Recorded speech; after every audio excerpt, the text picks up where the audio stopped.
Admiral Kethver stood on the bridge of his flagship, the Eternal Dominion, watching the stars through the massive viewing screen. His forearms were crossed behind his back in the traditional pose of imperial authority. The bridge crew moved quietly around him, checking their instruments and waiting for orders. Today was supposed to be a simple patrol mission through the Outer Rim systems. Nothing important was supposed to happen. The Galactic Empire had ruled over 3,000 star systems for nearly 10,000 years. They had conquered countless worlds and brought hundreds of different alien species under their control. Some species joined willingly, seeking the protection and technology that came with Imperial membership. Others had to be convinced through shows of force.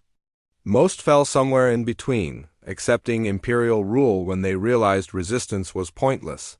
The Sol system was one of the boring ones. It contained a small yellow star with several planets, including one that supported a primitive species called humans. The humans had barely figured out how to leave their home planet. They had sent a few small ships to their nearest moon and built some basic space stations, but nothing impressive. The Empire classified them as a Level 2 civilization, which meant they were aware of space travel but posed no threat to anyone. Imperial policy for Level 2 civilizations was simple. Leave them alone unless they became a problem. The humans were not a problem. They did not have faster-than-light travel. They did not have energy weapons. They did not even have artificial gravity on their ships. The Empire had bigger concerns than watching primitive species play with rockets. That was why Admiral Kethver was surprised when his sensor officer suddenly straightened up at her station. Lieutenant Zareth was a young Vilathi officer with excellent reflexes and sharp instincts. She had been monitoring the long-range sensors during their approach to the Sol system, looking for anything unusual. Apparently, she had found something. "Admiral," Lieutenant Zareth said, her voice carefully controlled. "I am detecting an energy signature that does not match our records for this system." Admiral Kethver turned toward her station. His yellow eyes narrowed slightly. "Explain." "The signature is coming from behind the third planet's natural satellite," she continued. "The energy output is significant, sir. Much higher than anything a Level 2 civilization should be capable of producing." The Admiral walked over to her station and looked at the sensor display. The readout showed the Sol system in standard tactical format. The third planet, called Earth by its inhabitants, appeared as a blue-green dot near the center of the screen. Its single moon was a smaller gray dot nearby, but behind the moon there was something else, something that was generating enormous amounts of energy. "How long has this signature been present?" Admiral Kethver asked. "Unknown, sir. This is our first detailed scan of the system in over 200 years. The signature could have been there all along, hidden behind the moon's gravitational shadow." Admiral Kethver studied the display more carefully. The energy output was indeed impressive. It was not as powerful as an Imperial dreadnought, but it was far beyond what humans should be able to produce, according to the Empire's intelligence files. Humans still used chemical rockets and nuclear reactors.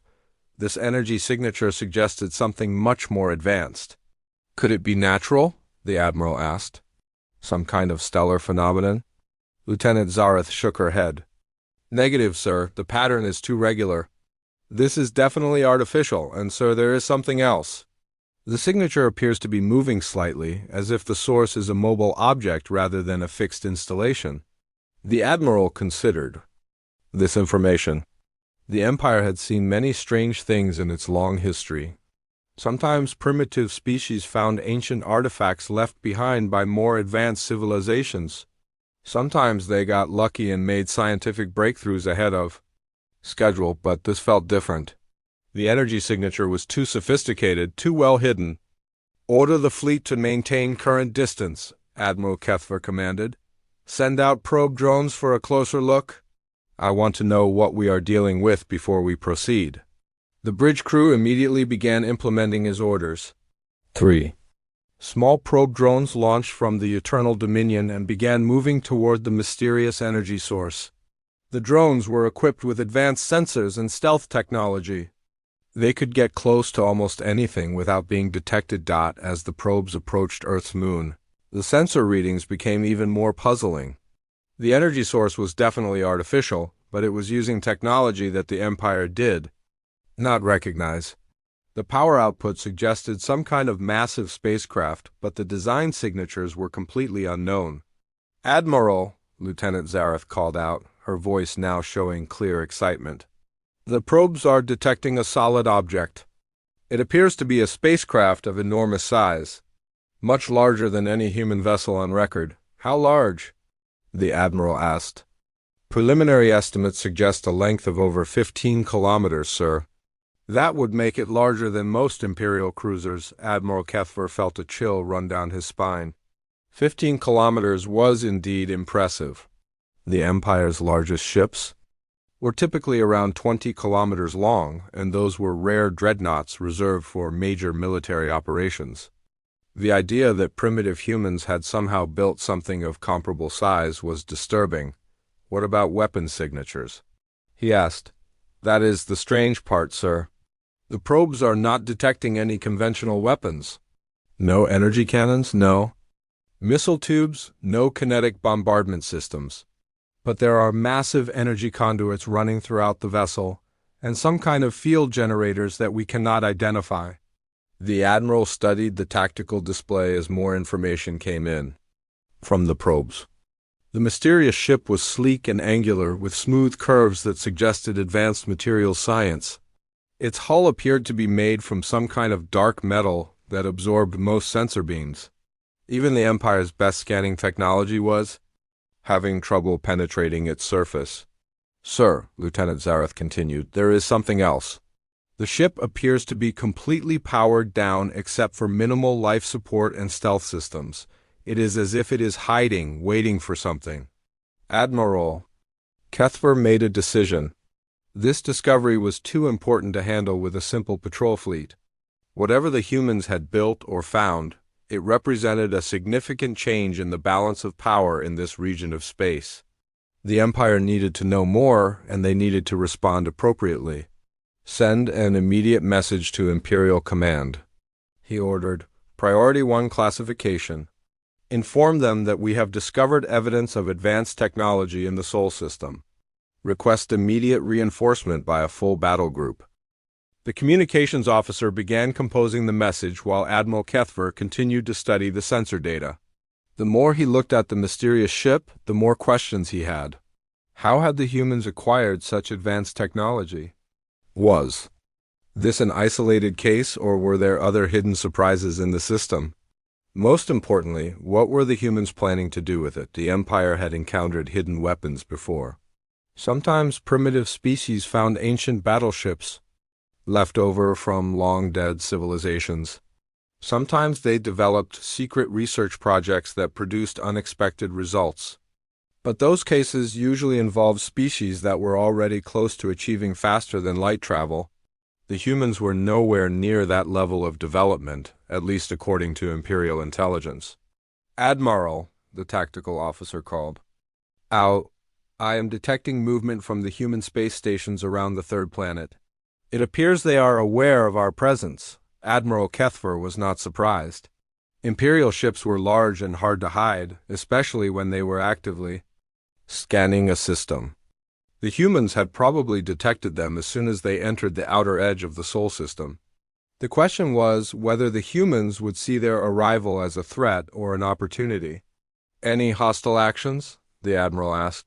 "Negative, sir. The human ships are maintaining their normal patrol patterns. No weapons are being charged, and no additional ships are being launched." That was interesting. Either the humans were not worried about an Imperial fleet in their system, or they were very good at hiding their true reactions. Admiral Kethver suspected it might be both. If the humans had indeed built or acquired the massive ship hiding behind their moon, they might feel confident enough to remain calm in the face of Imperial attention. The probe drones continued their scan of the mysterious vessel. Each new piece of information made the situation more complex. The ship's power systems were unlike anything in Imperial records. Its hull materials seemed to bend light and sensor beams in unusual ways. Most disturbing of all, there were indications that the ship was not entirely complete. It appeared to be some kind of prototype or test vessel. If this was just a prototype, what were the humans really capable of building? Admiral Kethfer realized that the Empire's assessment of humanity would need to be completely revised. A species that could build ships on this scale using unknown technology was not a level 2 civilization. They were something much more dangerous. The Admiral's thoughts were interrupted by the communications officer. "Sir, we have received a response from Imperial Command. Admiral Thorax is en route with the 7th Battle Group, estimated arrival. Time is 6 days. Very good," Admiral Kethfer replied. "Continue monitoring the situation. I want to know if that ship moves so much as a meter." As the Imperial fleet settled into a watching position, Admiral Kethfer could not shake the feeling that they were missing something important. The humans had hidden this massive ship for who knew how long. What else might they be hiding? And why reveal it now, when an Imperial fleet had arrived in their system? The next few days would bring answers, but Admiral Kethfer suspected that those answers would only lead to more questions. The Sol system was turning out to be far more interesting than anyone had expected. 6 days later, Admiral Thorax arrived in the Sol system with the 7th Battle Group. His fleet was impressive even by Imperial standards. 12 heavy cruisers, 30 destroyers, and over 100 support vessels filled the space around Admiral Kethfer's original patrol fleet. The combined force represented enough firepower to conquer most star systems. Admiral Thorax was an old veteran of the Empire's expansion wars. He had conquered 14 different worlds and brought 9 alien species under Imperial control. His reputation for swift, decisive action was known throughout the fleet. When younger officers wanted to impress their superiors, they tried to follow the Thorax doctrine of overwhelming force applied without hesitation. The two admirals met aboard the Eternal Dominion to discuss the situation. Admiral Thorax was a massive Krellian with thick armor plating and 4 powerful arms. His species had been among the first to join the Empire willingly, recognizing the benefits of Imperial technology and protection. In return, they had become some of the Empire's most effective military commanders. "Show me this mysterious human ship," Admiral Thorax said without any preliminary greetings. He was not known for wasting time on pleasantries. Admiral Kethfer led him to the bridge and activated the main display screen. The probe drones had been watching the hidden supercarrier for 6 days, gathering detailed information about its structure and capabilities. The accumulated data painted a picture that was both impressive and deeply concerning. "As you can see," Admiral Kethfer explained, "the vessel is approximately 15 kilometers in length and 3 kilometers in width. Its mass appears to be roughly equivalent to an Imperial dreadnought, but its design is completely unknown." Admiral Thorax studied the display with professional interest. He had seen many different types of spacecraft in his long career, from primitive chemical rockets to advanced Imperial warships. This human vessel did not fit into any category he recognized. "What about its capabilities?" Admiral Thorax asked. "That is where things become interesting," Admiral Kethfer replied. "Our sensors can detect massive power conduits throughout the ship, but we cannot determine what they power. The energy output suggests some kind of advanced propulsion system, but there are no visible engines. There are also several sections that our sensors cannot penetrate at all." Admiral Thorax frowned. Imperial sensor technology was among the most advanced in the galaxy. If their scanners could not penetrate certain sections of the human ship, it meant the humans were using materials or technologies that the Empire did not understand. "Weapons?" Admiral Thorax asked. "None that we can identify using conventional analysis. However, given the unknown nature of their technology, we cannot rule out the possibility of weapon systems we do not recognize." Admiral Thorax considered this information. In his experience, primitive species usually made the same mistakes when they acquired advanced technology. They built weapons first, defenses second, and everything else last. The fact that the human ship did not show obvious weapon signatures was either very good news or very bad news. What is your assessment of the threat level? Admiral Thorax asked. Admiral Kethver hesitated before answering. Unknown, sir. If this is truly human technology, then our intelligence assessment of their civilization is completely wrong. If they acquired this technology from another source, we need to know what that source is and whether it represents a threat to the Empire. Admiral Thorax nodded. The situation clearly required direct action. Waiting and watching would not provide the answers they needed. It was time to make contact with the humans and find out what they were really capable of. Prepare a diplomatic mission, Admiral Thorax commanded. I want to speak with whoever is in charge of their government. We need answers and we need them quickly. The next day, an Imperial diplomatic shuttle approached Earth's largest space station. The shuttle was escorted by 4 heavily armed fighters, partly for protection and partly as a show of Imperial strength. Admiral Thorax wanted the humans to understand that they were dealing with a superior military force. The space station was a simple rotating wheel design, clearly intended to provide artificial gravity through centrifugal force. It was a basic solution to a basic problem, exactly what the Empire expected from a Level 2 civilization. But now that they knew about the hidden supercarrier, Admiral Thorax wondered what else the humans might be hiding. The human response to their diplomatic request had been polite but formal.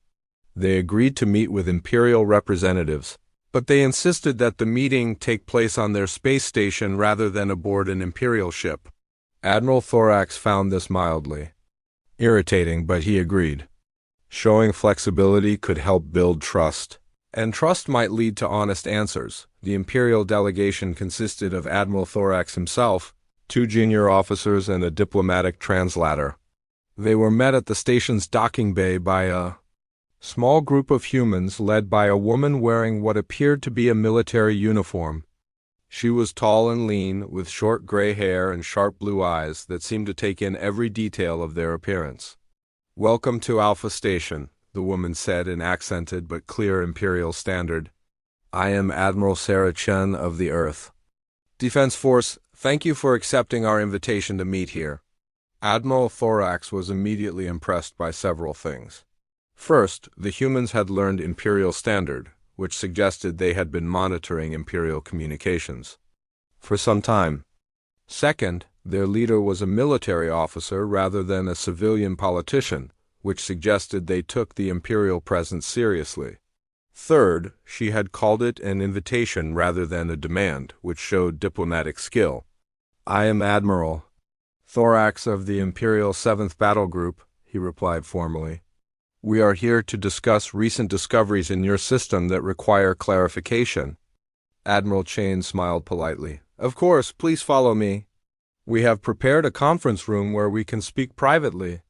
The conference room was simple but functional, with a large table and comfortable chairs that had been adjusted to accommodate the Admiral's different body types.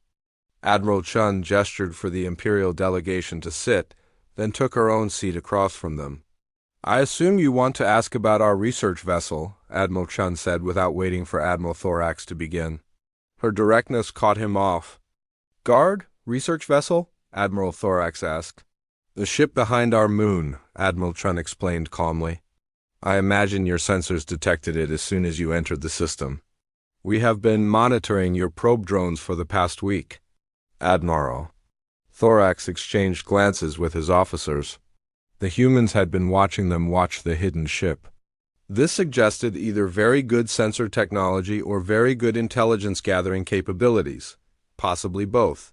Yes, Admiral Thorax said. We detected a large vessel of unknown design hiding behind your moon. We would like an explanation. Admiral Chun leaned back in her chair, looking completely relaxed. That old thing. It is just one of our research vessels. We use it to test new technologies and conduct deep space experiments. Nothing particularly exciting, I am afraid.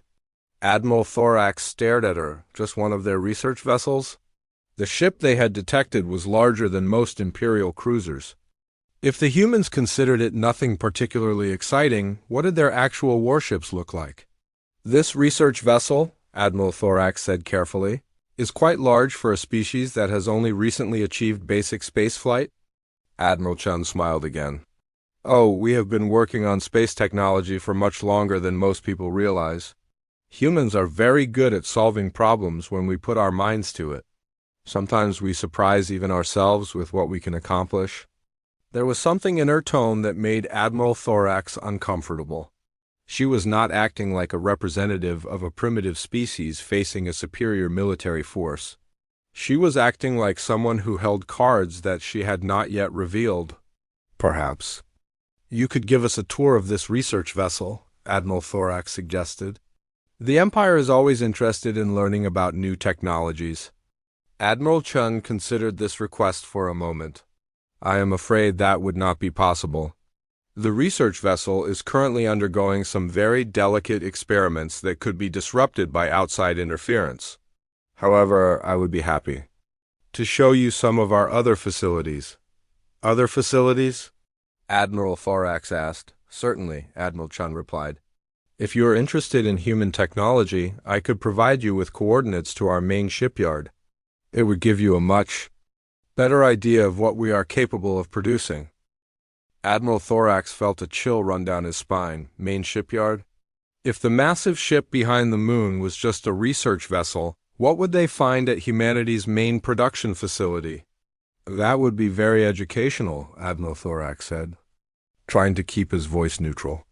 Admiral Chun reached into a pocket and pulled out a small datapad. She entered some information and then handed it to one of Admiral Thorax's officers. These coordinates will take you to our primary construction facility. It is located in the outer region of our system, where we have more space to work on larger projects. Admiral Thorax looked at the coordinates. They pointed to a location in what Imperial charts showed as empty space beyond the system's outermost planets. If the humans had built a shipyard there, it would explain why Imperial intelligence had never detected it. This is very generous of you, Admiral Thorax said. As a gesture of goodwill, perhaps we could arrange for some of our technical officers to visit your facility. Of course, Admiral Chun replied immediately. We believe that cooperation between our species could be very beneficial for everyone involved. However, I should mention that our shipyard is quite busy at the moment. We have several large projects under construction that are nearing completion. The way she said large projects made Admiral Thorax even more uncomfortable. Everything about this conversation suggested that the humans were far more advanced than they appeared. But if that was true, why had they hidden their capabilities for so long? Admiral Chun, Admiral Thorax said, I hope you will forgive my directness, but your species has been classified as Level 2 by Imperial intelligence. The technologies you describe suggest a much higher level of development. Admiral Chun's smile became slightly warmer. Classifications can be misleading, Admiral Thorax.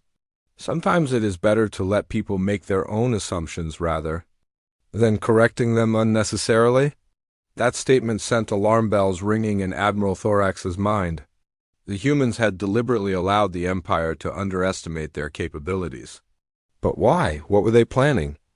I think a visit to your shipyard would indeed be very educational, Admiral Thorax said. When would be convenient? Whenever you are ready, Admiral Chun replied. The coordinates I gave you will take you directly there. I think you will find it quite impressive. The meeting continued for another hour, but Admiral Chun skillfully deflected most of Admiral Thorax's questions while appearing to be completely cooperative. By the time the Imperial delegation returned to their shuttle, Admiral Thorax was more confused than when he had arrived. As the shuttle departed from the human space station, Admiral Thorax reviewed what he had learned. The humans were definitely more advanced than Imperial intelligence believed. They had been hiding their true capabilities for unknown reasons. They had a main shipyard in the outer system that was apparently producing large projects. And they seemed remarkably confident. For a species facing an Imperial battle group, Sir, his aide asked, do you think we should trust the coordinates they gave us? Admiral Thorax considered the question. In his experience, primitive species usually reacted to Imperial contact with either fear or aggression. The humans had shown neither reaction. Instead, they had been polite, cooperative and strangely confident. It was almost as if they had been expecting this encounter. "Prepare the fleet for movement to those coordinates," Admiral Thorax commanded. "But maintain full battle readiness. I have a feeling we are about to discover that we know much less about humanity than we thought." Admiral Thorax stood on the bridge of his flagship, watching the coordinates that Admiral Chun had provided grow closer on the navigation display. The entire 7th Battle Group was moving together through the outer regions of the Sol system, past the orbit of the furthest known planets. According to Imperial charts, this area of space contained nothing but empty void, asteroids, and cosmic dust. The Admiral was beginning to suspect that Imperial charts were very wrong about many things. In this system, "Sir," the sensor officer called out, "we are approaching the coordinates. I'm not detecting anything yet, but we are still several million kilometers away." Admiral Thorax nodded. "Maintain full sensor sweeps. I want to know about anything larger than a space rock before we get within weapons range." The bridge crew worked quietly at their stations, monitoring the various systems that kept the massive fleet functioning. Admiral Thorax had ordered all ships to battle stations before beginning their journey to the coordinates. He was not sure what they would find, but he wanted to be ready for anything. "Admiral," the communications officer said, "I am receiving a transmission from the human Admiral Chun." "Put it through," Admiral Thorax commanded. Admiral Chun's face appeared on the main screen. She was sitting in what appeared to be a command center, with other humans working at control stations behind her. Her expression was calm and professional, just as it had been during their meeting. "Admiral Thorax," she said with a polite smile, "I see that you have decided to visit our shipyard. I hope you will find it educational." "We are approaching the coordinates you provided," Admiral Thorax replied. "However, our sensors are not detecting any artificial structures." Admiral Chun's smile became slightly wider. "That is not surprising. Our shipyard uses advanced stealth technology to avoid detection by conventional sensors. You should be able to see it clearly once you arrive." Advanced stealth technology. Admiral Thorax added that to his growing list of human capabilities that did not match their supposed level of development. Stealth technology was difficult to develop and expensive to maintain. Only the most advanced civilizations in the galaxy had mastered it completely. "How advanced is this stealth technology?" Admiral Thorax asked. "Oh, quite advanced," Admiral Chun replied casually. "We have been working on it for several centuries now. We find it very useful for keeping our activities private." Several centuries. Admiral Thorax felt another chill run down his spine. According to Imperial records, humans had only achieved basic spaceflight within the last 50 years. If they had been working on stealth technology for centuries, then Imperial intelligence was not just wrong about human capabilities.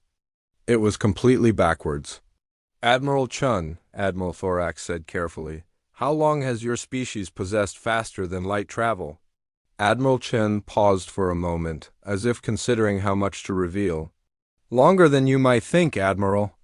Humans have been traveling between the stars for quite some time now." The transmission ended, leaving Admiral Thorax staring at a blank screen. The implications of what Admiral Chun had just said were staggering. If humans had possessed faster than light travel for centuries, they could have explored the galaxy extensively. They could have studied other civilizations, including the Empire itself. They could have been preparing for this moment for a very long time. "Sir," the sensor officer called out urgently, "I am detecting massive energy signatures ahead. Multiple sources, very powerful." Admiral Thorax turned toward the sensor station. "Show me." The main display switched to a tactical view of the space ahead of them. At first it looked empty, just as the Imperial charts suggested, but as Admiral Thorax watched, the display began to change. Energy signatures appeared, first as small dots, then as larger shapes. Within moments, the seemingly empty space was filled with dozens of massive structures. "What are we looking at?" Admiral Thorax asked, though he was beginning to suspect he already knew. "Shipyard, sir," the sensor officer replied, his voice filled with amazement. Multiple shipyards, each one larger than anything in Imperial space. And sir, there are ships under construction? Lots of ships? The display continued to resolve as their sensors gathered more information. What Admiral Thorax saw made his blood run cold. The humans had not built one shipyard in the outer system.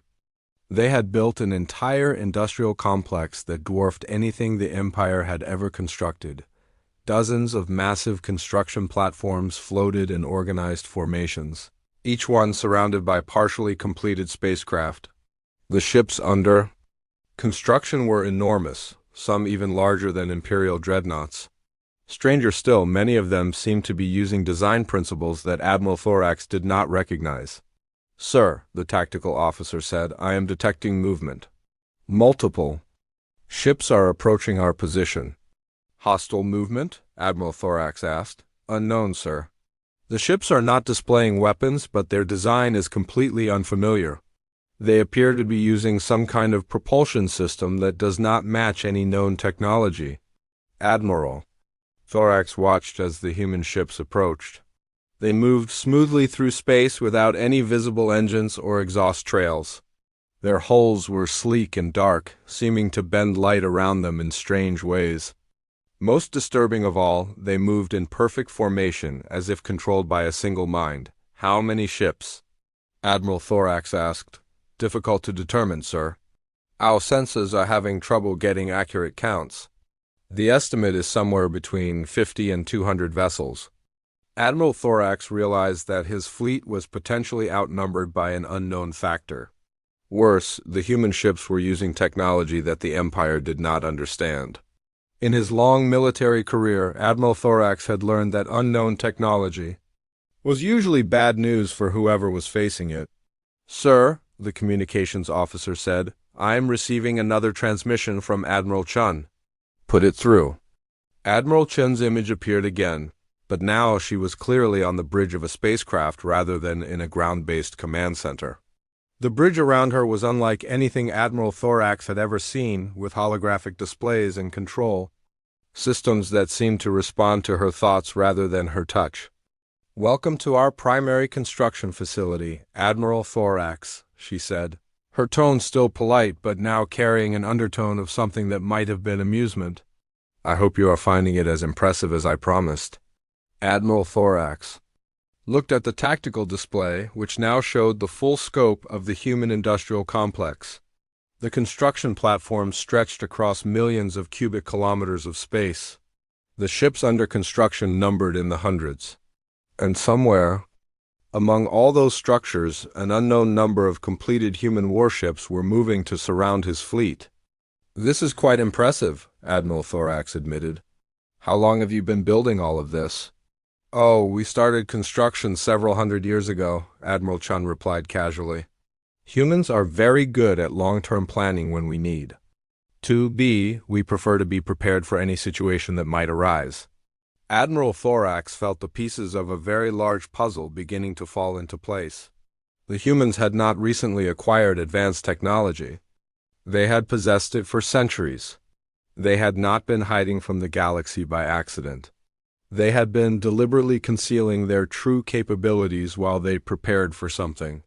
Admiral Chun, Admiral Thorax said, I think it is time for complete honesty between our species.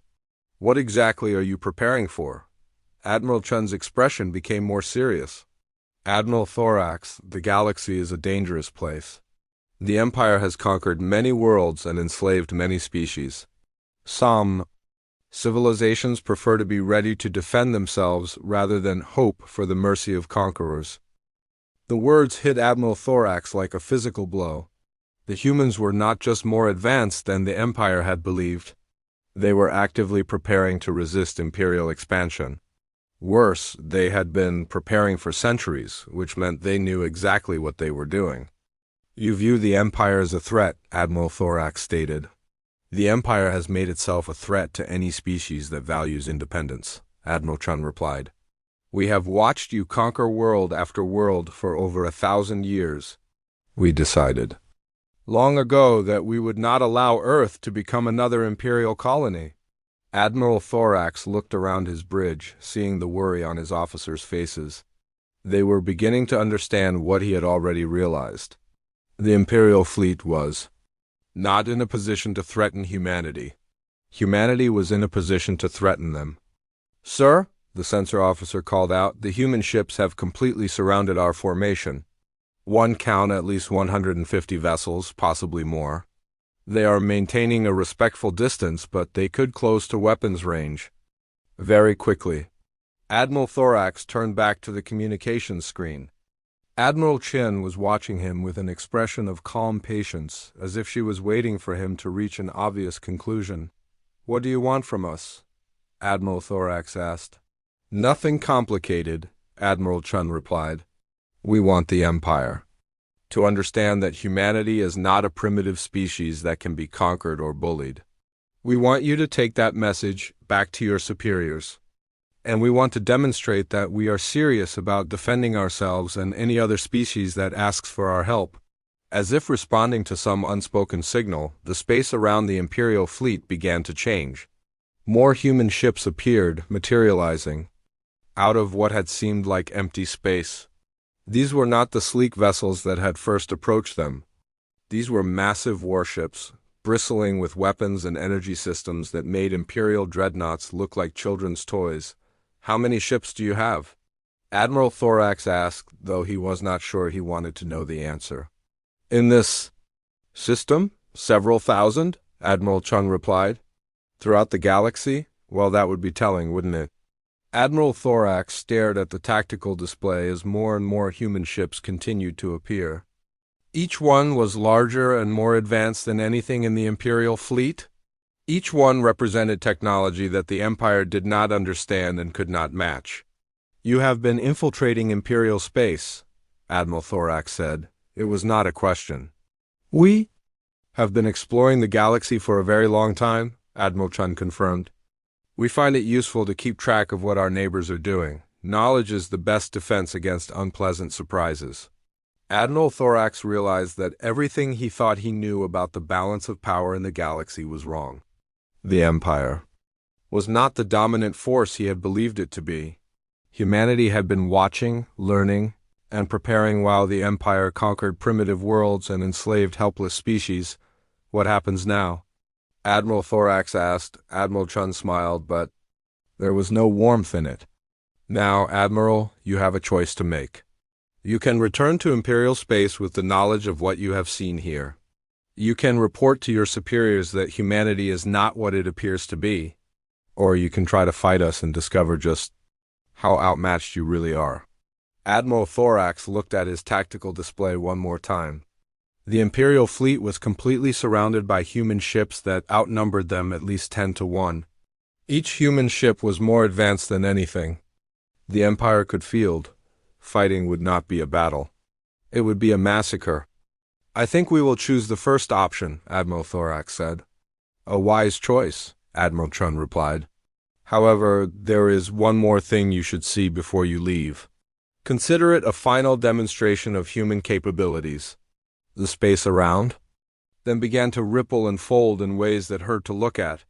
Reality itself seemed to bend and twist as the human ships activated systems that operated beyond the normal laws of physics. The massive shipyard complex, the construction platforms, the partially built vessels, and even the completed warships began to fade from view within minutes.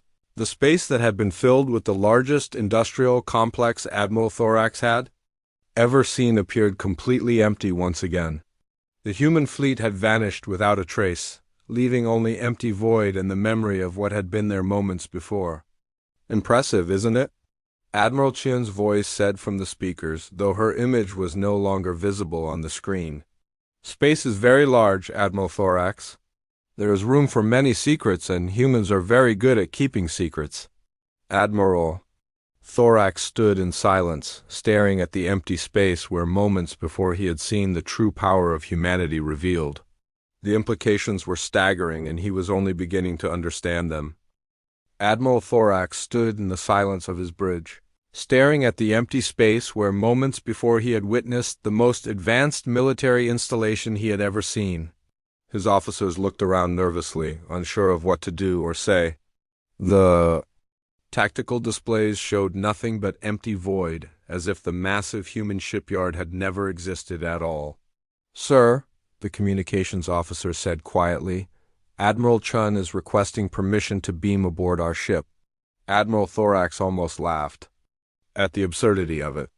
Here he was, commanding one of the most powerful fleets in the Imperial Navy, and he was being asked for permission by a representative of a species he had thought was primitive just days ago.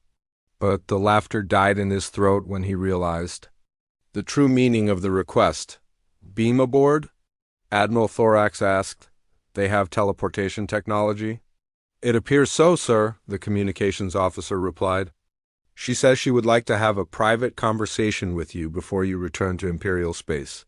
Admiral Thorax considered his options. He could refuse the request, but that might be seen as hostile by a species that had just demonstrated the ability to make his entire fleet disappear. He could accept, but that would mean allowing unknown alien technology to operate on his flagship. Neither choice was particularly appealing. "Very well," Admiral Thorax said finally. "Tell Admiral Chun that she has permission to come aboard. But I want full security protocols in place." "Yes, sir." Within minutes, the bridge was filled with a strange humming sound and a bright flash of light. When Admiral Thorax's vision cleared, Admiral Chun was standing in the center of his bridge, looking completely at ease despite being surrounded by heavily armed alien soldiers. "Thank you for agreeing to meet with me, Admiral Thorax," she said politely.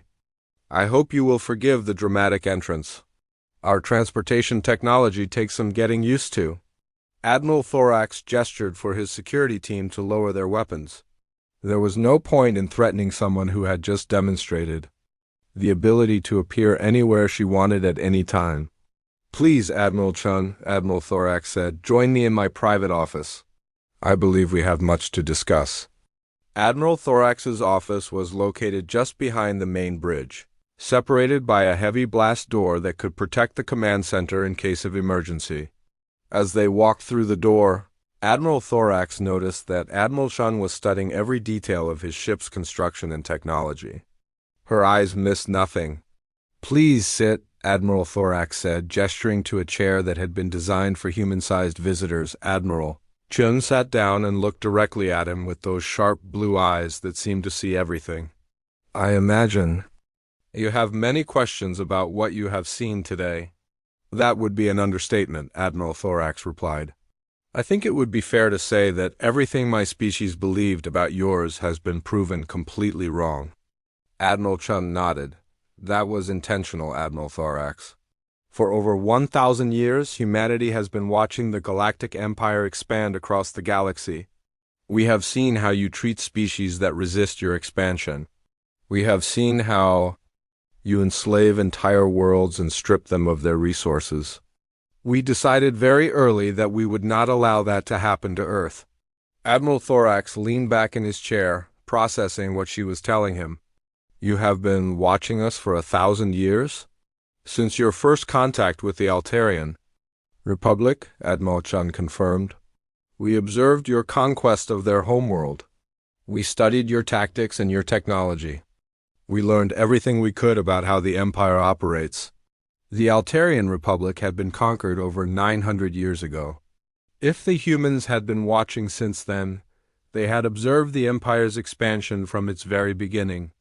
They had seen every conquest, every enslavement, every world that had fallen under Imperial control." "How?" Admiral Thorax asked. "How did you observe us without being detected?" Admiral Chun smiled. "Humans are very good at being invisible when we want to be. We developed stealth technology centuries before we made official contact with any galactic civilization. We sent scout ships throughout Imperial space, gathering information and preparing for the day when the Empire would finally notice Earth." Admiral Thorax felt a chill as the implications sank in. "Your scout ships are still out there?" "Oh yes," Admiral Chun said casually. "We have observers in every major Imperial system. We monitor your military movements, your political decisions, your technological developments. We probably know more about the Empire than most Imperial citizens do." This was worse than Admiral Thorax had imagined. The humans had not just been preparing to defend Earth, They had been conducting a massive intelligence operation throughout Imperial space for centuries. They knew everything about the Empire's strengths and weaknesses. "What else have you been doing while you watched us?" Admiral Thorax asked, though he was not sure he wanted to know the answer. Admiral Chun's expression became more serious. "We have been making friends, Admiral Thorax. The Empire has conquered many worlds, but not all of them are happy about it. Some species would prefer to be free. Some would like help in achieving that freedom." Admiral Thorax felt his blood run cold. "You have been contacting conquered species." "We have been offering assistance to species that ask for it, Admiral." Chun corrected. "The galaxy is a big place, Admiral. There is room for many different forms of government. Not everyone wants to live under Imperial rule." The implications were staggering. If the humans had been secretly supporting resistance movements throughout Imperial space, they could destabilize the entire Empire. Worse, if they had been sharing their advanced technology with rebel groups, the Empire could be facing uprisings. "On hundreds of worlds, how many species have you contacted?" Admiral Thorax asked. "That would be telling," Admiral Chun replied with a slight smile.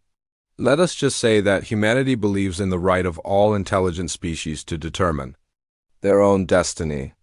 We are willing to help those who share that belief." Admiral Thorax realized that he was not just learning about human capabilities. He was learning about a vast conspiracy that threatened the very foundation of the Empire. The humans had been playing a game that was far more complex and dangerous than simple military preparation. "The Supercarrier behind your moon," Admiral Thorax said suddenly. "It is not a research vessel." "Actually, it is," Admiral Chun replied. "We use it to test new technologies before we deploy them on our main fleet. The ship you detected is quite old by our standards. We built it over 300 years ago as a prototype." 300 years. Admiral Thorax tried to imagine what human technology must look like now if the massive ship they had detected was an obsolete prototype. "What are your newest ships capable of?" Admiral Thorax asked. Admiral Chun considered the question for a moment. "Our newest vessels operate partially outside normal space-time. They can travel anywhere in the galaxy almost instantaneously. They are powered by controlled singularities and armed with weapons that manipulate fundamental forces. They are also completely invisible to any known form of sensor technology." Admiral Thorax stared at her. Weapons that manipulated fundamental forces. Ships that operated outside normal space-time. The humans were not just more advanced than the Empire. They were operating on a completely different level of technological development. "Why are you telling me this?" Admiral Thorax asked. "Why? Reveal your capabilities now?" Admiral Chun's expression became very serious. "Because the Empire has reached a crossroads, Admiral Thorax. You can continue trying to expand through conquest and enslavement, or you can learn to coexist peacefully with other species. The choice is yours, but you should understand the consequences of that choice.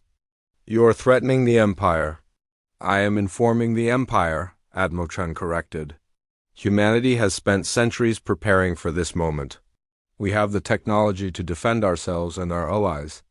We have intelligence networks throughout Imperial space. We have the support of many species that are tired of Imperial oppression. What we do with all of these advantages depends on what the Empire chooses to do next." Admiral Thorax realized that this was not just a diplomatic meeting. This was an ultimatum delivered by a species that had the power to back up their demands. The Empire could choose to change its ways, or it could face opposition from an enemy that had been preparing for this conflict for 1,000 years. "What exactly do you want the Empire to do?" Admiral Thorax asked. "We want you to stop expanding through conquest," Admiral Chun said simply. "We want you to grant independence to any species that requests it. We want you to treat other civilizations as equals rather than subjects. In short, we want the Empire to become a force for cooperation rather than domination." Admiral Thorax almost laughed. What she was describing would mean the end of the Empire as it had existed for 10,000 years. The Imperial government would Never agree to such demands, and if the Empire refuses? Admiral Thorax asked. Admiral Chun's expression did not change, but her tone became colder. Then the Empire will discover that humanity is not the only species that has been preparing for change. You will find that your conquered worlds are not as secure as you believe. You will discover that your supply lines are more vulnerable than you thought. You will learn that ruling through fear only works when you are the most frightening thing in the galaxy. Admiral Thorax understood the threat perfectly. The humans were not just offering to defend Earth, they were threatening to support rebellion throughout the Empire. With their advanced technology and centuries of intelligence gathering, they could turn the Empire's own size against it. This conversation will be reported to Imperial Command, Admiral Thorax said. I hope it will be, Admiral Chun replied. The sooner your leaders understand the new reality, the better for everyone involved. The galaxy is changing, Admiral Thorax. The Empire can choose to change with it, or it can be changed by forces beyond its control. Admiral Chun stood up and walked toward the door. I think our conversation is finished. You have learned what you came here to learn. Now you need to decide what to do with that knowledge. How do I know you are not bluffing? Admiral Thorax asked. How do I know you really have the capabilities you claim? Admiral Chun paused at the door and turned back to him. You don't, Admiral, but ask yourself this question. If we were bluffing, would we have revealed ourselves now? If we were weak, would we have shown you our shipyard? If we were unprepared, would we have surrounded your fleet with superior forces? Admiral Thorax had no answer for that. Everything the humans had done suggested that they were completely confident in their abilities. They were acting like a species that held all the advantages and knew it. One more thing, Admiral Thorax, Admiral Chun said. The ship you detected behind our moon was never hiding from you. We wanted you to find it. We wanted you to investigate. We wanted you to discover that humanity is not what it appears to be. This entire encounter has been carefully planned to deliver a specific message to the Empire. With that, Admiral Chun activated some kind of device on her wrist. The same humming sound filled the room, followed by a flash of light. When Admiral Thorax's vision cleared, she was gone. Admiral Thorax sat alone in his office, staring at the chair where Admiral Chun had been sitting moments before. Everything that had happened in the past week suddenly made sense. The humans had orchestrated the entire encounter from beginning to end. They had allowed the Empire to discover their supercarrier. They had provided coordinates to their shipyard. They had demonstrated their overwhelming technological superiority. All of it had been planned to deliver a single message. The Empire was no longer the dominant power in the galaxy. The humans were. Admiral Thorax stood at the observation deck of his flagship, watching the stars slowly move past as his fleet traveled back toward Imperial space. 3 weeks had passed since their encounter with the humans, and he still found it difficult to believe what he had witnessed. The journey home was giving him time to think about everything Admiral Chun had told him, and the more he thought about it, the more worried he became. The humans had done something that Admiral Thorax had never seen before in his long military career. They had deliberately disabled his fleets faster than light engines before allowing them to leave the Sol system. It was not an act of hostility, Admiral Chun had explained. It was a practical measure to ensure that the Imperial leadership had time to think carefully about what they had learned. Time to think, Admiral Chun had said with that unsettling smile of hers. Humans have learned that important decisions should not be made in haste. The Empire will have several months to consider its response while you travel home at sublight speeds. Several months. Admiral Thorax knew that Admiral Chun was right about the value of thinking carefully. The information he was carrying back to Imperial Command would change everything about how the Empire viewed the galaxy. But he also knew that the Imperial leadership did not like surprises, and they especially did not like being told that their power was not as absolute as they believed. Sir, Lieutenant Zareth said, approaching him with a datapad in her hands. The daily intelligence report from our scout ships. Admiral Thorax took the datapad and reviewed the information. His scouts had been monitoring communications throughout Imperial space during their journey home, trying to detect any signs of the human activities that Admiral Chun had hinted at. What they were finding was deeply disturbing. Unusual communication. Patterns in the Kethver system? Admiral Thorax asked, reading from the report. Yes, sir, Lieutenant Zareth replied. Our scouts detected encrypted transmissions using technology that does not match any known Imperial or Rebel communication systems. The transmissions stopped as soon as our scouts moved closer to investigate? Admiral Thorax continued reading. Similar reports were coming in from dozens of systems throughout Imperial space. Unknown ships appearing briefly on sensor screens before vanishing again. Communication signals that could not be decoded. Supply convoys that arrived at their destinations. Missing cargo that had never been officially loaded. How long have these activities been going on? Admiral Thorax asked. According to our analysis, sir, probably for years. Maybe decades. We only noticed them because we started looking specifically for signs of covert operations. Admiral Thorax felt his stomach twist into knots. The humans had not been exaggerating about their intelligence network. They had been operating throughout Imperial space for so long that their activities had become part of the background noise that Imperial forces normally ignored. What about the conquered worlds? Admiral Thorax asked. Any signs of unusual rebel activity? Lieutenant Zareth hesitated before answering. Sir, that is the strange part. Rebel activity has actually decreased in most systems over the past several years. But productivity on many conquered worlds has increased significantly. It is almost as if the subject populations are becoming more cooperative, not less. Admiral Thorax studied this information carefully. At first glance, it seemed like good news. Peaceful, productive colonies were exactly what the Empire wanted. But given what he now knew about human activities, the pattern seemed suspicious. Why would rebel activity decrease just when the humans were supposedly supporting independence? Movements? The answer came to him suddenly, and it made him feel sick. The humans were not supporting random acts of rebellion.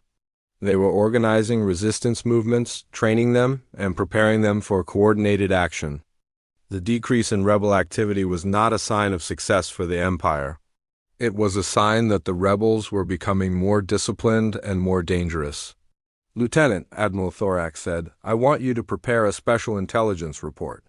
Mark it for immediate delivery to Imperial Command as soon as we arrive. Include all of these unusual activity reports and add a priority flag for immediate analysis. Yes, sir, Lieutenant Zareth replied. Sir, may I ask what you think these reports mean? Admiral Thorax looked out at the stars again, thinking about Admiral Chun's confident smile and her casual mention of friends throughout the galaxy. I think they mean that the Empire is in much more danger than anyone realizes. 2 months later, Admiral Thorax's fleet finally arrived at the Imperial Command Station in the core systems. The massive space station was the administrative center of the Empire, home to the High Council and the Imperial Fleet Command. It was also one of the most heavily defended locations in known space, protected by dozens of battleships and thousands of defensive platforms. Admiral Thorax had spent the entire journey preparing his report for the High Council. He knew that what he had to tell them would be difficult for them to accept. The Empire's leadership was not accustomed to being told that they were not the most powerful force in the galaxy. The meeting with the High Council took place in the Great Chamber at the center of the station. The 12 members of the council sat in a semicircle around a central podium where Admiral Thorax stood to deliver his report. Behind them, holographic displays showed maps of the Empire and real-time status reports from throughout Imperial space. Admiral Thorax began his presentation with the basic facts of the encounter. The discovery of the human supercarrier, the meeting with Admiral Chun, the visit to the human shipyard, and the demonstration of human technological superiority. He spoke clearly and factually, avoiding any interpretation or opinion about what the events meant. The council members listened in silence, but Admiral Thorax could see the disbelief and growing anger on their faces. Counselor Vexstar, the head of Imperial Intelligence, was the first to speak when Admiral Thorax finished his report. "Admiral Thorax," Counselor Vextar said, his voice carefully controlled, "you are asking us to believe that a primitive species has somehow acquired technology that surpasses our own? You are asking us to believe that they have been operating spy networks throughout our territory without being detected. You are asking us to believe that they pose a serious threat to the Empire." "I am reporting what I observed, Counselor," Admiral Thorax replied. "Whether you choose to believe it is not my decision to make." Counselor Mulder, the head of the Imperial fleet, stood up from his chair. His species was known for their aggressive nature and their belief in military solutions to political problems. Even if this report is accurate, the solution is obvious. We send a full battle fleet to the Sol system and eliminate this threat before it can grow larger. Admiral Thorax had expected this response. "Counselor Mulder, with respect, I do not believe that would be wise. The humans demonstrated the ability to make our entire battle group disappear at will. They have weapons technology that we do not understand and cannot counter. A military response would likely result in the complete destruction of any Imperial force sent against them." "Impossible," Counselor Mulder snapped. "No single species could have developed such advanced technology without our knowledge. Your report must be exaggerated or mistaken." Admiral Thorax pulled out a small device that Admiral Chun had given him before he left the Sol system. "The humans provided me with this as proof of our encounter. They said it would help convince the Council that their capabilities are real." Admiral Thorax activated the device. Immediately, every holographic display in the Council chamber changed. Instead of showing Imperial territory and fleet positions, the displays now showed detailed maps of human activities throughout the galaxy. Spy networks, hidden bases, communication relays, and support operations were highlighted on hundreds of different worlds. The Council members stared in shock as the displays revealed the true scope of human operations. Their intelligence network covered nearly every major Imperial system. Their support operations were providing aid to resistance movements on dozens of conquered worlds. Most disturbing of all, their hidden bases were positioned to disrupt Imperial supply lines and communication networks throughout the galaxy. This information was gathered by human intelligence operations over the past 1,000 years, Admiral Thorax explained. They wanted you to understand that they know everything about the Empire. Every fleet movement, every political decision, every weakness in your defenses. Counselor Vextar was studying the displays with professional interest. As head of Imperial intelligence, he understood better than anyone what this information represented. This is comprehensive intelligence gathering on a scale that should not be possible. If this data is accurate, they know more about the Empire than we know about ourselves. The question, Admiral Thorax said, is what the Empire intends to do with this knowledge. The Council chamber fell silent as the members considered their options. The information on the displays made it clear that any military response would be met by an enemy that knew exactly where Imperial forces were and how they operated.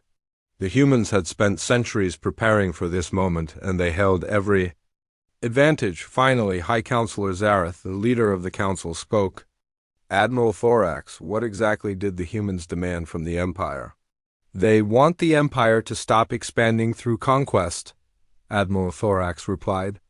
"They want any species that requests independence to receive it.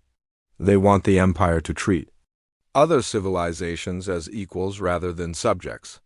High Counselor Zareth considered this for a long moment. "And if we refuse these demands?" Admiral Thorax thought about Admiral Chun's cold smile and her casual mention of vulnerable supply lines. "Then the Empire will face organized resistance throughout its territory, supported by technology that we cannot match and intelligence networks that we cannot penetrate." The Council members began talking among themselves in urgent whispers. Admiral Thorax waited patiently while they debated. He knew that they were facing an impossible choice. They could maintain their traditional policies and face an enemy that could destroy them, or they could abandon everything the Empire had stood for during 10,000 years of expansion. After an hour of debate, High Counselor Zareth called for silence. Admiral Thorax, you will remain here at the command station while we consider our response. In the meantime, we are issuing orders to all Imperial fleets to avoid the Sol System and any territories that humans may claim as their own. Admiral. Thorax nodded. Yes, High Counselor. As he left the council chamber, Admiral Thorax knew that the galaxy had changed forever. The Empire would never again be the unchallenged power that it had been for thousands of years. The humans had revealed themselves at the perfect moment, when they held all the advantages and the Empire had no choice but to listen. 6 months later, Admiral Thorax received word that strange events were happening throughout Imperial space. Supply convoys were disappearing, communication networks were failing, and several conquered worlds had declared independence. Imperial forces sent to investigate these incidents found empty space where rebel bases should have been, and their ships suffered mysterious equipment failures that left them stranded until rescue arrived. The message was clear. The humans were demonstrating their ability to cripple the Empire without firing a shot. They could make Imperial forces disappear, just as easily as they had made their own shipyard vanish. The Empire's size and complexity, which had always been sources of strength, had become vulnerabilities that the humans could exploit at will. Admiral Thorax stood at his window, looking out at the stars and wondering how many of them now harbored human bases or human allies. The galaxy was much larger than the Empire had ever imagined, and humanity had been exploring it for far longer than anyone had suspected. The age of Imperial dominance was over. The age of humanity had begun.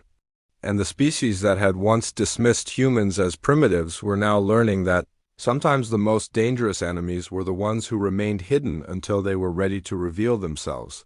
The humans had been playing chess while the Empire was still learning the rules of the game, and now, finally, the game was over. The red sun rose over the barren landscape of what was once called North America. 200 years had passed since the invasion, since Earth fell to the mighty Vex Empire. What remained of humanity lived as slaves, working endless shifts in mines, factories, and fields to fuel the endless hunger of their alien overlords. Tom wiped sweat from his brow as he swung his pickaxe into the rock face. At 35, he was considered old among the workers. Few survived past 40 in the mineral extraction pits. His muscles ached with familiar pain as dust filled his lungs. The thin protective mask he wore did little to filter the toxic air. Move faster. The harsh voice of the overseer, a hulking Vex named Grunt, echoed through the cavern. His eyes glowed yellow in the dim light, scanning for any sign of weakness or rebellion. Commander Krell has increased the quota again. Anyone who fails to meet it gets no food for 3 days. Murmurs of despair spread among the workers. The quotas were already impossible.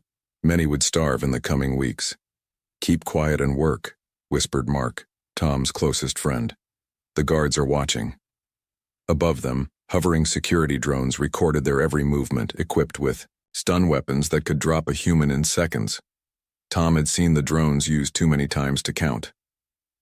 When the work horn finally blared, Tom stumbled out of the mine with the others.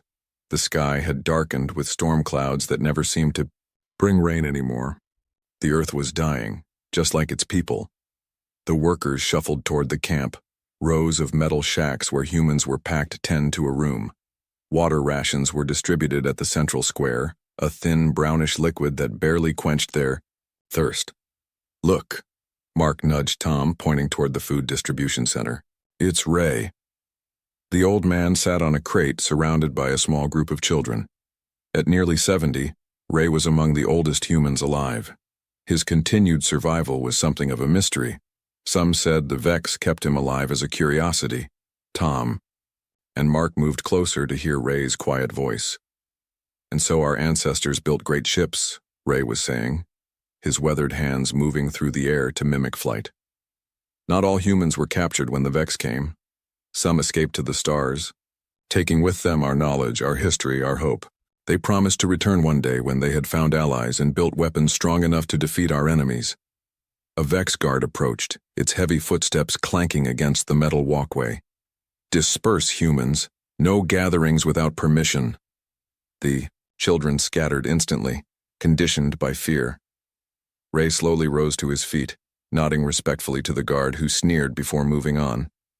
Tom helped the old man back to his quarters. "You shouldn't tell those stories, Ray. The young ones might actually believe them." Ray's eyes crinkled as he smiled. "Who says they aren't true? 2 centuries, Ray. If humans escaped, they've forgotten us by now. Perhaps, but hope is the one thing the Vex cannot take from us unless we surrender it willingly." Tom shook his head. He'd given up hope long ago. Survival was the only goal now. Later that night, as Tom lay on his thin mattress listening to the snores of his bunkmates, he heard the distant rumble of Vex ships patrolling the sky. Something seemed different about the pattern of their movements. More ships than usual, flying faster, more agitated. "You hear that?" Mark whispered from the next bunk. "Yeah. Something's got them worked up." "There's talk in Section 6, Mark said, his voice barely audible. "The communication towers picked up signals from deep space last week, signals the Vex couldn't identify." Tom rolled over to face his friend. "How would anyone know that? The comm towers are heavily guarded. Ben's cousin works maintenance there. He overheard 2 commanders talking. Probably just another alien. Species for them to conquer," Tom replied. But something stirred inside him, a feeling he hadn't experienced in years. The next morning, Commander Krell himself visited the mines. His presence sent waves of fear through the workers. Standing 9 feet tall with gleaming black armor, Krell was responsible for this entire sector, and notorious for his cruelty.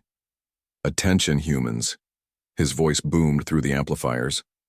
"Any unauthorized communication or gathering will be punished by immediate execution.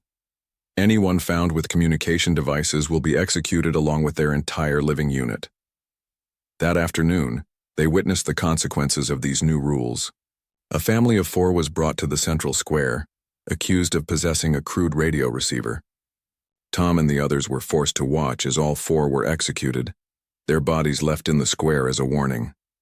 As the workers were returning to their quarters that evening, Tom noticed a new face among them, a woman with fierce eyes and short, brown hair. She moved with purpose, unlike the shuffling gait most workers adopted. When she passed Tom, she stumbled slightly, bumping into him. He felt something slip into his pocket.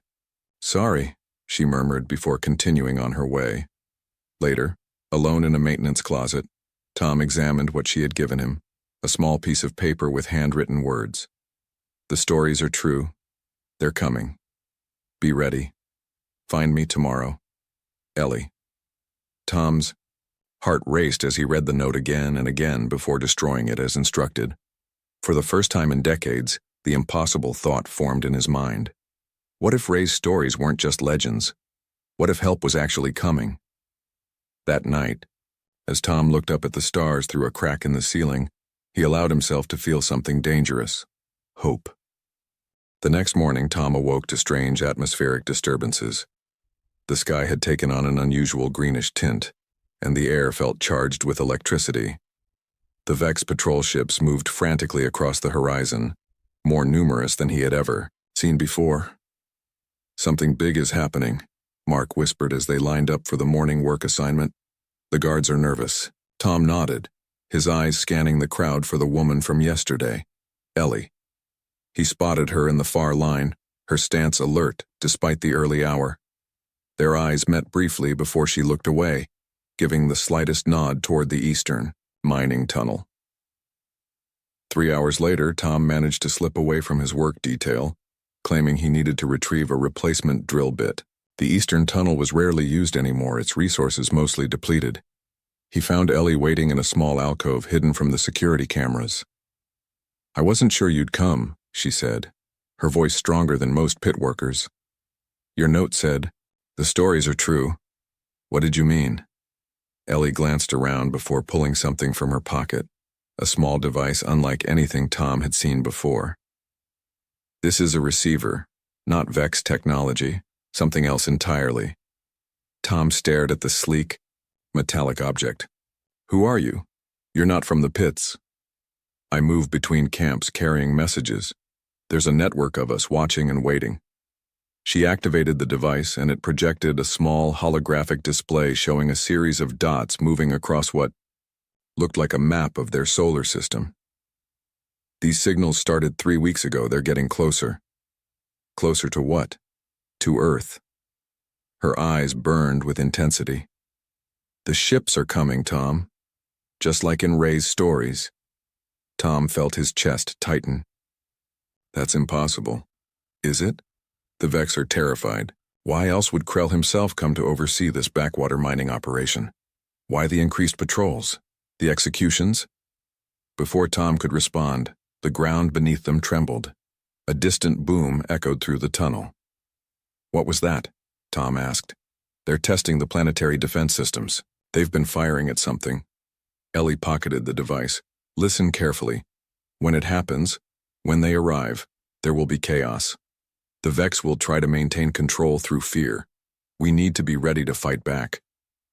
Fight back? With what? Pickaxes against their weapons?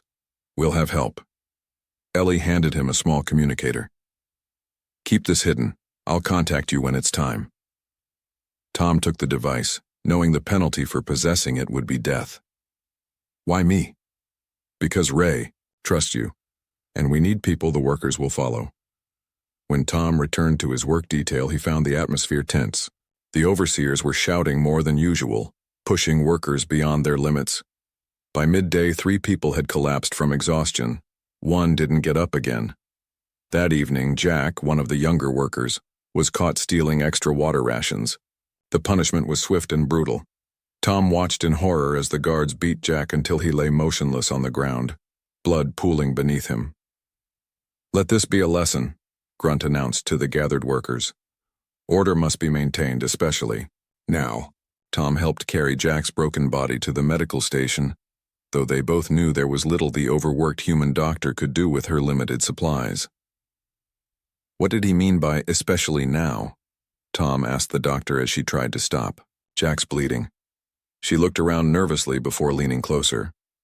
The Vex communication network has been disrupted since this morning. Something is interfering with their signals. That night, unusual lights danced across the sky. Too erratic to be Vex ships. The camp buzzed with whispers, quickly silenced by the roaming guards. Tom lay awake, the hidden communicator pressing against his chest where he had sewn it into the lining of his jacket. Around midnight, the device vibrated. Tom slipped outside, using the cover of darkness to make his way to the camp perimeter. There he found Ellie with Ray and several others he didn't recognize. It's happening, Ellie said, her face illuminated by the strange lights above. The Vex have lost control of the orbital monitoring stations. Their communication network is down across 3 continents. How? Tom asked. Ray stepped forward, looking younger somehow, energized. Because they're here. Our people have returned. The patrol ships are being called back to the main bases, one of the strangers said. They're consolidating their forces. Ellie activated a larger version of the device she had shown Tom earlier. It displayed a global map with pulsing red dots, representing Vex strongholds. They're preparing for war. What can we possibly do to help? Tom asked. Organize, Ellie replied. When the fighting starts, the Vex will target population centers first. We need to get our people to safety, then arm those who can fight. Arm them with what? Ray smiled. They will bring us weapons. They have promised. The meeting was cut short by the wail of alarms. The group scattered as searchlights swept across the compound. The next morning, the workers were not sent to the mines. Instead, they were confined to their quarters, as heavily armed Vex troops established defensive positions throughout the camp. Through the window, Tom could see massive weapons being assembled, all pointing skyward. Mark slipped into Tom's quarters. You need to see this, he whispered, pulling Tom toward the small communications hub where the daily work orders were usually issued. Inside, the Vex communication screens flickered with static. Suddenly, the static cleared, and an image appeared, a human face wearing an unfamiliar uniform. The person spoke, the voice translated into multiple languages. People of Earth, this is Captain James of the Terran Alliance fleet. After 2 centuries we have returned. Hold fast. Liberation is coming. The message cut off abruptly as the Vex regained control of the system, but it was too late. The words had been heard throughout the camp. For the first time in generations, the enslaved people of Earth looked up at the sky not with despair, but with hope. Tom felt the communicator vibrate again. Ellie's voice came through, barely audible. "It begins tomorrow. Be ready." Dawn broke with an unnatural silence over the mining camp. The usual morning alarms didn't sound. The guards who typically roused workers from their bunks were nowhere to be seen. Tom peered through the dirty window of his quarters and saw Vex, troops rushing toward the eastern perimeter, their weapons primed. "It's happening," he whispered to Mark, who stood beside him. The ground suddenly trembled beneath their feet. A distant boom echoed across the landscape, followed by another and another. The vibrations grew stronger with each impact. "Those aren't bombs," Mark said. "They're landing." Tom pulled the communicator from his jacket. "Ellie, are you there?" Her voice came through, breathless. "Eastern Gate in 10 minutes. Bring anyone willing to fight." Tom turned to the dozen men and women crowded in his quarters. "This is it. The moment we've waited for. Anyone who wants to stay behind, I understand.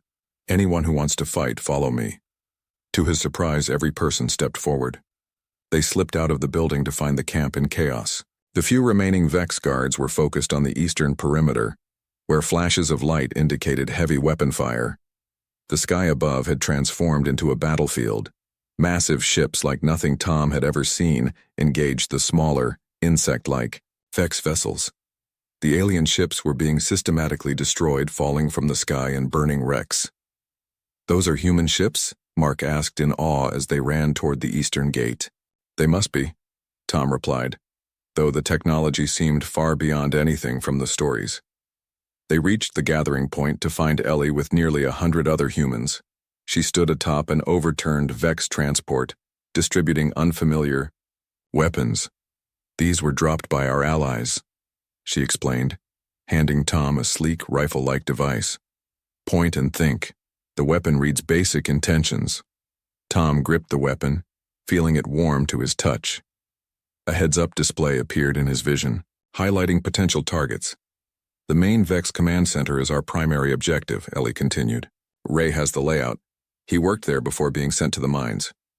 The old storyteller stood nearby, no longer appearing frail. He wore what looked like body armor and carried a weapon similar to Tom's. "All those years telling stories," Ray said, noticing Tom's surprise. "I never mentioned I was part of the original resistance, did I? Before the Vex broke us." A massive explosion rocked the eastern wall of the compound. Through the smoke and debris, armored figures emerged, human in shape but taller, their movements fluid and powerful despite their bulky protection. The leader removed his helmet, revealing a man with weathered features and gray at his temples. "I'm Commander Alex of the Terran Alliance 1st Landing Division. Which of you is the contact?" Ellie stepped forward. "That would be me, sir." "Good work maintaining the network," Alex said. "Your intelligence has been invaluable." Tom stared, in disbelief. The returning humans spoke differently with an accent he couldn't place, but they were undeniably human. "How?" Tom began. "How did you find us after all this time?" Alex turned to him. "We never lost you. Earth has been monitored since the fall. We've been receiving transmissions from the underground network for decades. It took time to build what we needed to return." "Why so long?" someone asked bitterly. "Because we needed to ensure we wouldn't fail," Alex replied. "The Vex Empire spans hundreds of systems. We needed technology they couldn't counter and allies they couldn't defeat." He gestured to several non-human figures emerging behind him, tall, elegant beings with silvery skin. "The Iridians," Alex explained. "One of many species who've joined our cause against the Vex. Now we have little time. The main Vex fleet is 8 hours from arrival. We need to secure this region before then." A tactical display appeared in the air between them, showing the mining compound and surrounding area. Red dots indicated Vex strongpoints. "Commander Krell has barricaded himself in the central command building with hostages," Ellie reported. Alex nodded. "Then that's our priority. We'll split into 3 teams. Tom found himself assigned to Alex's strike team, alongside Ellie, Ray, and Mark. They moved through the compound, encountering pockets of Vex resistance. The Terran weapons proved devastatingly effective, disintegrating alien armor as if it were paper. As they approached the command center, Tom spotted a familiar figure, Jack, the young worker who had been beaten nearly to death just days before. He was helping wounded humans to safety. How is he even walking? Tom asked in amazement. Terran medical technology, Ellie explained. They healed his injuries in minutes. The command center loomed before them, a towering structure of black metal. Vex defenders fired from fortified positions around its base. Cover me, Alex ordered before touching a device on his wrist. His armor shimmered and suddenly he seemed to blur at the edges. Tom watched in awe as Alex moved through the Vex fire untouched, the energy blasts passing through him as if he weren't there.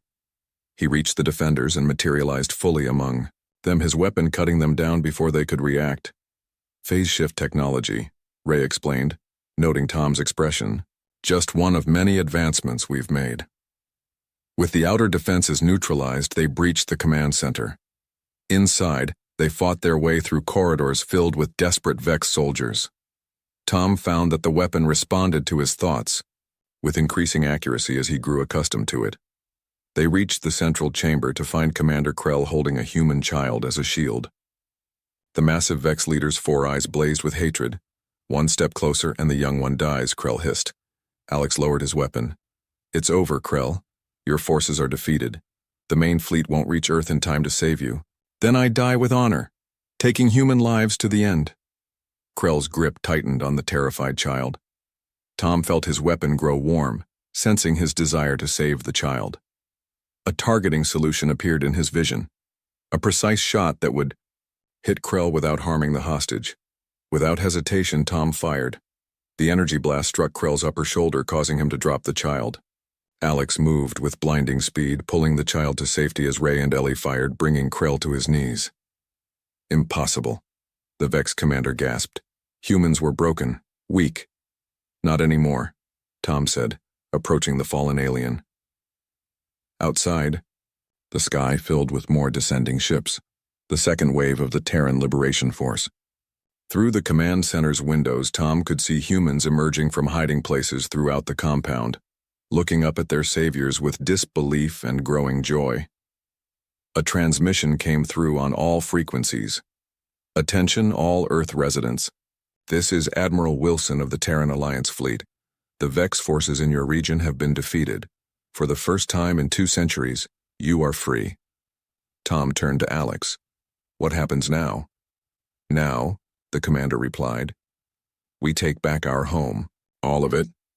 In the 3 days since Commander Krell's capture, the mining camp had transformed. Terran Alliance ships hovered protectively overhead, while ground forces established a secure perimeter. Mobile medical units treated centuries of injuries and illnesses among the freed workers. For many, it was the first time they had ever received proper medical care. Tom stood at the edge of the former Vex compound, now serving as the Alliance's forward operating base. He watched as supply ships landed, bringing food, medicine, and equipment. His own body felt different, stronger and more energized after Terran medics had treated his lungs, damaged by years in the mines. There you are, Ellie called, jogging toward him. She wore a fitted Terran uniform now, the insignia marking her as part of their intelligence division. Commander Alex is looking for you. We're planning the assault on the regional capital. As they walked toward the command center, the same building where Krell had made his last stand, Tom noticed the changes in the people around him. Former slaves now walked with straight backs and raised heads. Some trained with Alliance soldiers, learning to use their advanced weapons. Others helped coordinate supply distribution or worked as guides for the liberation forces. It's amazing, Tom said. 3 days ago, we could barely look a Vex in the eye. Now people are preparing to fight them. Ellie smiled. Hope is a powerful thing, especially when backed by superior firepower. Inside the command center, Alex stood before a 3-dimensional tactical display, showing a city 40 miles to the west. the regional Vex headquarters where at least 20,000 humans were still held captive. Tom, good. Alex nodded as they entered. I want you on the advance team. You know the terrain better than my people, and the locals trust you. The display zoomed in on the city's eastern section. Our intelligence suggests the Vex are using human shields around key installations. We need to extract those civilians before the main assault begins. I'll do whatever I can to help, Tom replied, but I'm no soldier. You've proven otherwise, Alex said. That shot you made to save the child from Krell? One of my best snipers couldn't have done better. Ray entered the room, accompanied by one of the silver-skinned Iridian allies. The alien stood nearly 7 feet tall with eyes that shifted colors like oil on water. This is Ambassador Lyra, Ray introduced. She's here to observe our progress. The Iridian's voice resonated with an unusual harmonic quality. The liberation of Earth holds great symbolic importance to the Alliance. Your world was the first to fall to the Vex, and it will be the first fully reclaimed. How many worlds have they conquered? Tom asked. 217 inhabited planets, Lyra answered. 46 species enslaved or driven to near extinction. The Terran Alliance has liberated 28 worlds so far, but Earth is the most heavily fortified. Alex expanded the tactical display to show the entire region. The Vex reinforcements are being held at bay by our fleet, but they'll eventually break through. We have perhaps 5 days before we face a major counterattack. Tom studied the display. What about these tunnels? They were built for mineral transport before I was born. Most Vex don't even know they exist. Alex zoomed in on the tunnel network. Could they support a covert insertion team? They could get us right under the main detention centers, Tom confirmed. Then that's our approach. Alex began adjusting the battle plan. Tom, you'll guide the infiltration team. Ellie will coordinate with the resistance cells inside the city. As the meeting concluded, Mark burst into the room. Tom, you need to see this. They followed him outside where a crowd had gathered around a newly landed Terran vessel. Unlike the military ships, this one had a sleek civilian design. Its ramp lowered, and a woman in formal attire descended, flanked by aides. Who's that? Tom asked. President Bell of the Terran Alliance, Ray answered, his voice filled with reverence. The leader of all human colonies. The crowd parted as President Bell approached the command center. Up close, Tom could see the determination in her eyes, along with something else, a deep sadness. Commander Alex, she acknowledged. Your progress is impressive. Thank you, Madam President. We didn't expect you to visit the front lines personally. This isn't just another front, she replied. This is Earth. She turned to the gathered former slaves. I wanted to see it with my own eyes, to see our people. Her gaze fell on Tom. You're the one who helped capture Krell? I just took a shot when I had it, Tom said uncomfortably. President Bell studied him for a moment. What's your name? Tom, ma'am. Tom what? He hesitated. Just Tom. Slaves aren't allowed family names. Something flashed in the president's eyes, anger quickly controlled. Well, just Tom, I would be honored if you would join us for the war. Council, we need people who know what it's truly been like here. The next morning, Tom found himself aboard a stealth insertion craft with 11 Terran Special Forces soldiers. His role was simple but crucial: guide them through the tunnels to the detention centers. As they prepared to depart, Alex handed Tom an official Alliance combat suit.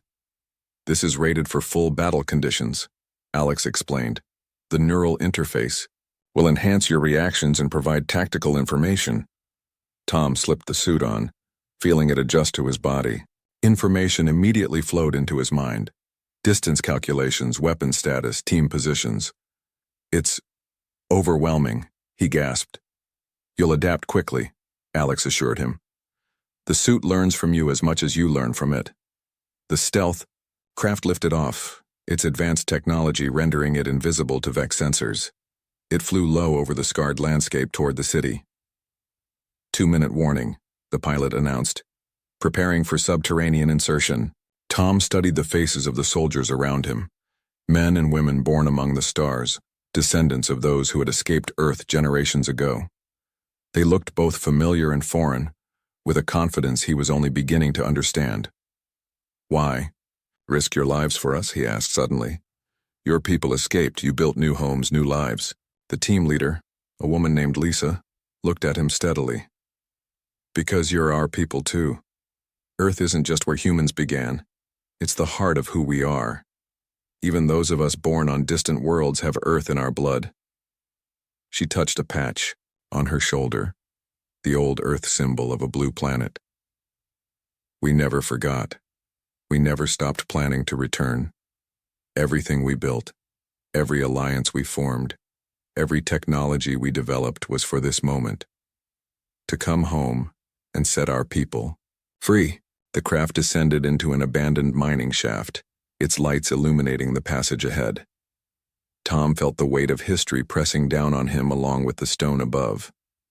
2 centuries of waiting, of suffering, of barely surviving, all leading to this moment. The craft touched down in the darkness. "Tunnel entrance is 50 meters ahead," Tom said, activating his suit's enhanced vision. "From there we can reach the main detention center undetected." Lisa nodded. "Lead the way," as Tom stepped out into the tunnel that would take them beneath. The Vex stronghold, he felt something he hadn't experienced before. Not just hope, but certainty. For the first time, he truly believed humanity would win. The liberation of the regional capital became known as the Battle of New Dawn. It began in darkness, with Tom leading the infiltration team through forgotten tunnels beneath the Vex stronghold. "We're directly under the main detention center," Tom whispered, studying the holographic map projected from his combat suit. "There should be an access shaft about 20 meters ahead." The team moved silently, their suits adapting to the environment, nearly invisible in the dim light. When they reached the access point, Lisa placed a small device against the ceiling. It emitted a soft hum as it analyzed the structure above. 518 human life signs detected, she reported. No Vex guards inside the chamber itself. They monitor from external stations. "That matches what we know of their procedures," Tom confirmed. "They believe humans are too broken to resist, so they keep minimal direct supervision." Lisa nodded to her team. "Cut through here. Non-lethal suppressants only until all civilians are clear." The device sliced through the ceiling material, creating a perfect circle that the team lifted away. One by one, they ascended into a vast chamber filled with rows of sleeping platforms. Hundreds of emaciated humans lay in various states of consciousness, many too weak to even lift their heads. Seeing their condition, Tom felt rage burning inside him. "This was my fate too before I was sent to the mines," he whispered. The team moved quickly, waking the prisoners and explaining in hushed tones that rescue had come. Many couldn't comprehend what was happening. Some thought they were hallucinating. Others wept silently. "We need to move faster," Lisa urged as her tactical display updated. "Vex patrols are changing rotation in 5 minutes." They guided the prisoners toward the tunnel entrance, helping those too weak to walk. Tom found himself carrying an elderly man who couldn't stop thanking him, between labored breaths. "I never thought I'd live to see this day," the man wheezed. "My grandfather used to tell stories about the ones who escaped. No one believed him." "I didn't believe it either," Tom admitted, "until I saw their ships in the sky." The evacuation was nearly complete when the alarms sounded. Harsh red lights flooded the chamber as Vex voices barked orders through the announcement system. "They've discovered us," Lisa shouted. "Defensive positions! Tom, get the last civilians into the tunnel." The Special Forces team formed a perimeter as the first Vex guards burst through the main doors. The difference in combat effectiveness was immediately apparent. The returning humans moved with enhanced speed and precision, their weapons cutting through Vex armor with ease. Tom hurried the last group of prisoners toward the escape tunnel. As he turned to follow them, he spotted a familiar face among the Terran soldiers holding the perimeter. Mark, wearing a combat suit similar to his own. "What are you doing here?" Tom called out. Mark grinned as he fired at the incoming Vex troops. "Couldn't let you have all the glory," Above them, the ceiling suddenly retracted, revealing the night sky. Terran dropships descended into the opening, their weapons targeting Vex reinforcements attempting to reach the detention center. "The main assault has begun," Lisa announced. "Everyone to the extraction points." Tom helped guide the freed prisoners aboard the dropships. As the last ship prepared to lift off, he saw Mark taking heavy fire at the perimeter. Without hesitation, Tom leaped from the ship, his combat suit enhancing his speed and strength. He reached Mark just as his friend took a hit to the leg. "I've got you," Tom said, lifting Mark onto his shoulders. The dropship hovered, its ramp still lowered as Tom ran toward it, Vex energy blasts exploding around him. With one final leap enhanced by his suit, he cleared the distance and crashed onto the ramp as it closed. "Cutting it close," the pilot commented as they soared into the sky. Through the viewport, Tom watched the battle unfold across the city. Terran ships engaged Vex defenses while ground forces pushed toward the central command tower. The night. Sky blazed with weapons fire and explosions. "It's beautiful," Mark murmured as a medic treated his wound. "Terrible, but beautiful." By dawn, the city had fallen to Alliance forces. Tom stood with Alex and President Bell on a platform overlooking the former Vex headquarters as the Alliance flag was raised. "Reports are coming in from across the planet," Alex announced. "Uprisings have begun on every continent. Our forces are moving to support them." President Bell turned to Tom. "The Vex never understood humanity. They thought breaking our bodies would break our spirit. For a long time it did," Tom admitted. "But not completely," she replied. "Not forever. That's the essence of our species, Tom. We endure. We remember. We return." 1 week later, Tom stood on the observation deck of the Alliance flagship orbiting Earth. Below, the liberation continued. The Vex were in retreat across the globe, their once invincible empire crumbling before the combined might of the Terran Alliance and their alien allies. Ray joined him at the viewport, his fragile appearance now transformed after proper medical treatment. "Not bad for an old storyteller, eh?" Tom smiled. "Your stories kept hope alive when we had nothing else." "And now we have everything," Ray said, gesturing to the stars beyond Earth. "The Alliance has invited all Earth humans to join them to learn, to train, to see the universe our ancestors have helped shape." "I've accepted a position on President Bell's advisory council," Tom said. "She wants people who remember what it was like under Vex rule." "And I've been asked to record our history," Ray replied. "All of it, the invasion, the occupation, the resistance, and now the liberation." Ellie entered the observation deck, now wearing the formal uniform of an Alliance officer. "They're ready for you both in the command center. The President is making her announcement to the planet." Together, they walked through the gleaming corridors of the ship, a vessel built by humans who had never forgotten their origins, never abandoned their enslaved kin. In the command center, President Bell stood before a communication array broadcasting to every liberated region of Earth. Her voice carried across a planet hearing the unfiltered truth for the first time in 2 centuries. "People of Earth, today marks 1 month since our return. The Vex occupation is crumbling. Their forces are in retreat not just here but across a dozen worlds as news of Earth's liberation spreads. What began here will echo throughout the galaxy." She continued, her words reaching billions. 200 years ago, our ancestors made a promise as they fled a dying Earth, that they would return. That promise passed through generations, shaping everything we built, every alliance we formed. Earth was never forgotten. You were never abandoned. Tom felt a strange mixture of emotions as he listened. Pride, grief for the suffering of his people, and boundless hope for the future. "The road ahead will not be easy," President Bell concluded. "Rebuilding what was lost will take time.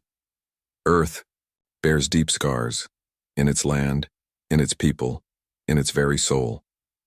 But humanity has always defined itself not by its falls, but by its rise from them." As the broadcast ended, Tom gazed once more at the planet below.